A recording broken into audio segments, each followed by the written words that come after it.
नमस्कार विद्यार्थी मित्रांनो, स्टडी कॅम्पस या आपल्या यूट्यूब चॅनलवर स्वागत आहे. तर आजचा आपला पहिला प्रश्न बघूयात. विधान: जगातील सर्वच 8000 मीटरपेक्षा उंचीची शिखरे हिमालय पर्वतरांगेमध्ये आहेत. विधान: हिमालय पर्वतरांग जगातील 30 ते 35% लोकसंख्येच्या पाण्याचा प्रमुख स्रोत आहे. पुढचं विधान: गंगा, ब्रह्मपुत्रा, सिंधू इत्यादी महत्त्वाच्या नद्या इथूनच उगम पावतात. तर अयोग्य पर्याय ओळखा असं म्हटले, तर यापैकी नाही, म्हणजेच हे तीनही विधानं अगदी योग्य आहेत. हे तीनही विधानं अगदी योग्य आहेत. पुढचा प्रश्न बघूयात आपण.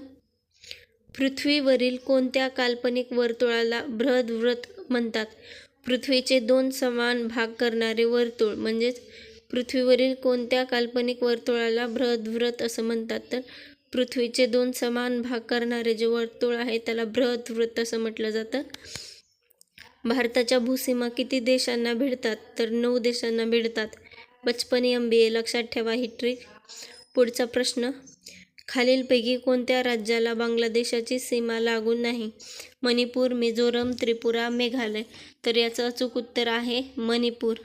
खालीलपैकी कोणत्या राज्याला बांगलादेशाची सीमा लागून नाही? तर मणिपूर हे याचं अचूक उत्तर आहे. पुढचा प्रश्न बघूयात.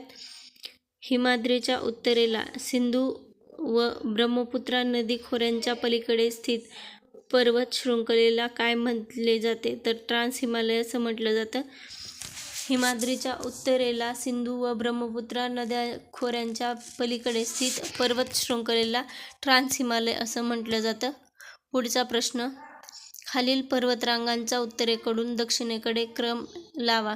तर काराकोरम, लडाख, झास्कर आणि पीर पंजाल हा असा उत्तरेकडून दक्षिणेकडे क्रम आहे. काराकोरम, लडाख, झास्कर आणि पीर पंजाल. आणि यालाच काय म्हटलं जातं? पश्चिम हिमालय असं म्हटलं जातं. पश्चिम हिमालयातील 4 पर्वतरांगांचा उत्तरेकडून दक्षिणेकडे कोणता क्रम बरोबर आहे? तर काराकोरम, लडाख, झास्कर आणि पीर पंजाल. आत्ताच आपण हे पाहिलं होतं. पूर्व हिमालयाला आसाम हिमालय असंही म्हटलं जातं. पूर्व हिमालयाला आसाम हिमालय असंही म्हटलं जातं. पुढचा प्रश्न. सिंधू नदी ते काली नदीपर्यंतचा प्रदेश काय म्हणून ओळखला जातो? सिंधू नदी ते काली नदीपर्यंतचा प्रदेश पश्चिम हिमालय म्हणून ओळखला जातो. सारामती हे पूर्वांचलमधील सर्वोच्च शिखर कोणत्या टेकड्यांमध्ये आहे? काय विचारले? सारामती हे पूर्वांचलमधील सर्वोच्च शिखर नागा टेकड्यांमध्ये आहे.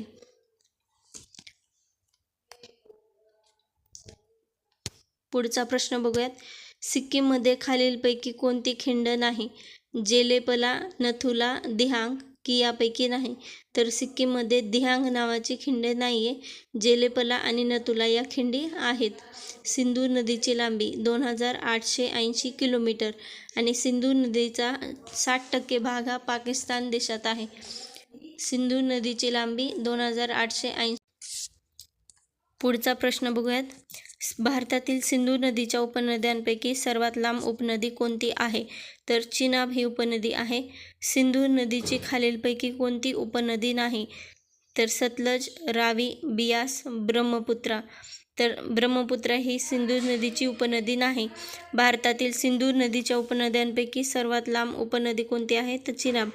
खालीलपैकी कोणत्या नद्यांच्या संयुक्त प्रवाहास गंगा असे म्हणतात? भगीरथी व अलकनंदा. ब्रह्मपुत्रा नदीची लांबी 2900 किलोमीटर आणि उपनद्या आहेत सुबनसिरी, मानस आणि दिहांग. ब्रह्मपुत्रा नदीच्या उपनद्या सुबनसिरी, मानस आणि दिहांग. ब्रह्मपुत्रा नदीची लांबी आहे 2900 किलोमीटर. खालीलपैकी कोणत्या नद्यांच्या संयुक्त प्रवास गंगा असं म्हणतात? तर भागीरथी व अलकनंदा.